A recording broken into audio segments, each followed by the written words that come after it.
In America, buying a used car used to mean one thing: a pushy salesman, a dusty lot, and a negotiation you never felt good about. Then, Carvana came along and promised to change everything. No dealerships and no salespeople. Just log on, pick your car, and have it delivered to your door, or better yet, watch it drop out of a giant glass vending machine like the most expensive snack you've ever bought. Carvana went public in 2017, grew into a $20 billion revenue machine, and became the second largest used car retailer in the United States. Millions of Americans bought into the idea, some as customers, and some as investors chasing one of the most talked about stocks on Wall Street. But behind the hype, a very different story was quietly taking shape. A story involving a father and a son, billions of dollars in insider stock sales, loans sold to companies nobody was supposed to know about, earnings that two separate research firms say were never real.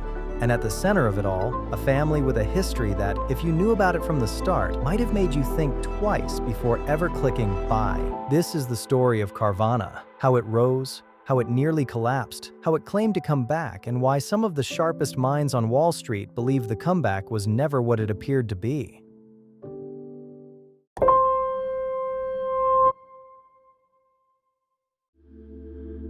To understand what's happening to Carvana today, you first need to understand how the company actually makes money. Because on the surface, it looks simple. Carvana buys used cars, reconditions them, lists them online, and sells them to customers. But the real money isn't in selling cars, it's in everything that comes with them. When you buy through Carvana, the company earns a margin on the vehicle itself, then it offers you warranty and financing, and that financing is where the business model gets interesting. Carvana deliberately targets customers with low credit scores, people who have fewer options, less negotiating power, and no choice but to accept high interest rates. The company then bundles those loans together and sells them to third-party investors who want to profit from that high-interest debt. It's a strategy called loan securitization, and on its own, it's entirely legal. Banks and lenders do it all the time. So if the business model is legal, where exactly is the problem? In January 2025, a short-selling research firm called Hindenburg Research published a report with the title Carvana, a father-son accounting grift for the ages. The firm found that out of the billions in loans Carvana had sold, roughly $800 million went to a single unnamed buyer described only as an unrelated third party.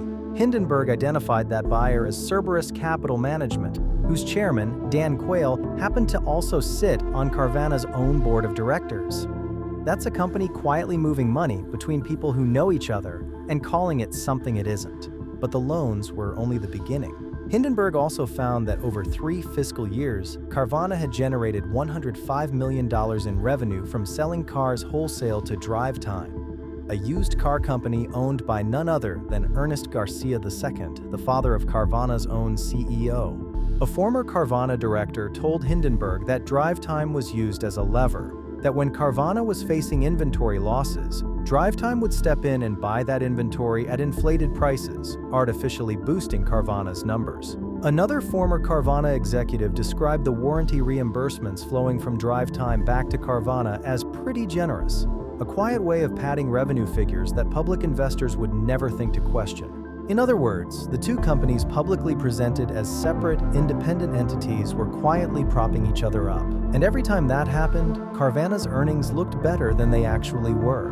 Now, here's where this story takes on a different dimension entirely. Because the man behind DriveTime, Ernest Garcia II, is not just a wealthy businessman and a controlling shareholder, he is a convicted felon. In 1990, at the age of 33, Garcia II pleaded guilty to felony bank fraud. He had acted as what prosecutors called a straw borrower, helping to fraudulently obtain a $30 million line of credit through Lincoln Savings and Loan, one of the most infamous financial scandals in American history. Orchestrated by Charles Keating, Garcia served 3 years of probation and filed for personal bankruptcy. And because of that conviction, Ernest Garcia II cannot legally hold an executive position or sit on the board of a publicly listed company on the New York Stock Exchange. So he did the next best thing. He put his son in charge. Ernest Garcia III became CEO of Carvana, and through a dual-class share structure, the Garcia family retained more than 80% of the voting control of the company. In practice, that means that despite being a public company with millions of shareholders, Carvana has always been controlled by one family, one vision, one man operating from the shadows through a structure carefully engineered to keep him out of the legal spotlight, while keeping him firmly in control of everything that mattered. That's the foundation this company was built on, and it's the foundation that makes everything that came next so much harder to dismiss as a coincidence. Hindenburg Research wasn't the only one suspicious of Carvana. In fact, by the time that report landed, a much larger legal storm had already been building for years. One that didn't involve short sellers or research labs, but courtrooms and federal judges. And to understand how it got there, you need to go back to the pandemic. Because what happened between 2020 and 2022 is not just a story about a company that grew too fast. It's a story about a business that, according to multiple lawsuits and two separate independent research firms, deliberately misled the people who trusted it most, its own investors. In 2020, the world stopped, dealerships closed, people stayed home, and suddenly, a company that let you buy a car entirely online and from your couch seemed like it was built exactly for this moment. Carvana's stock exploded, and it went from $30 a share at the start of the pandemic to a peak of nearly $360 by August 2021. The company was being talked about everywhere, and the hype was extraordinary, and for a while the numbers seemed to back it up. But here's what investors weren't being told. Every quarter, Carvana reported something called GPU, gross profit per unit. It means the profit the company made on each car it sold, and every single quarter, that number looked healthy, positive, and growing. What Carvana never disclosed was that those GPU figures were quietly calculated by leaving out certain vehicle operating costs. Expenses that should have been included were simply excluded from the formula, making each car look more profitable than it actually was. At the same time, Carvana was hiding other key metrics from investors. One of them was average days to sale, and it means how long a car sat in inventory before being sold. The company claimed this number had been stable for years. The truth is that it hadn't.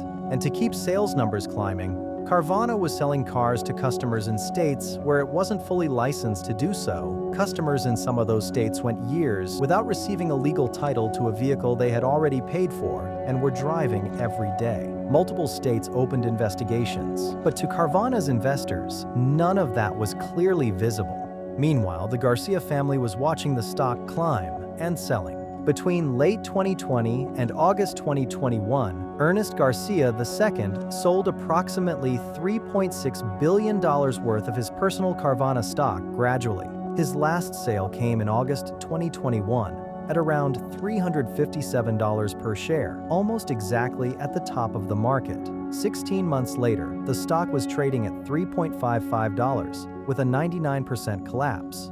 The fall happened fast and for reasons the company had never warned investors about. As pandemic restrictions lifted, used car demand dropped. Interest rates rose sharply, making financing more expensive. At that time, Carvana had spent years buying inventory aggressively at high prices, betting that demand would keep climbing, and suddenly found itself sitting on mountains of cars it couldn't sell, financed with billions of dollars in debt it couldn't easily pay back.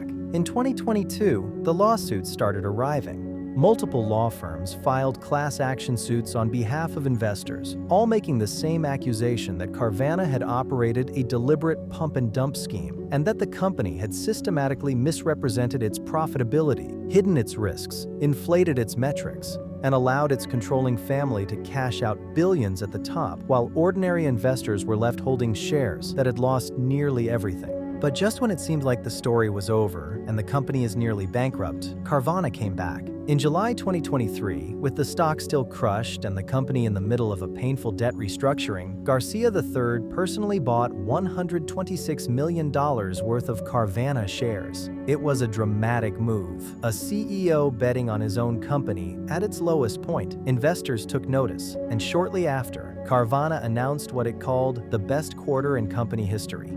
The stock surged, and the moment it did, Ernest Garcia II sold another $1.4 billion in shares. The pattern inflate, sell, crash, recover, and sell again was now impossible to ignore for anyone paying close enough attention. The question was whether the recovery itself was real, whether the turnaround was genuine, or whether the same machine that had inflated the numbers once was simply doing it again in a different way with different tools. That question is exactly what Hindenburg Research set out to answer, and what they found would send shockwaves through Wall Street all over again.